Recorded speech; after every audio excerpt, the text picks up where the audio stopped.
Jo'ra, sen unga bir so'm pul xarajat qilmagansan-da, sen unga talab qilyapsan, ishlama, uyda o'tir. Qanaqa kiyimdasan? Kengroq kiyim kiy.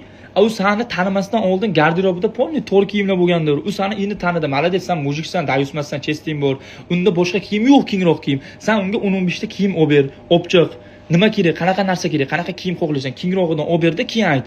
Mana men senga olib bergan kiyimlarni kiygin, qolganini berib yubor kimgadir, qarindoshingga yo, не знаю, tashvar. Sen uni qo'liga pul berib qo'ygin-da, mana pul, mendan boshqa odam senga buyruq berishini xohlamayapman. Uyingda o'tir, ishlamagin. Men seni moddiyat tarafdan, ham moddiy tarafdan men qo'llab-quvvatlayman. Men deyishing kerak.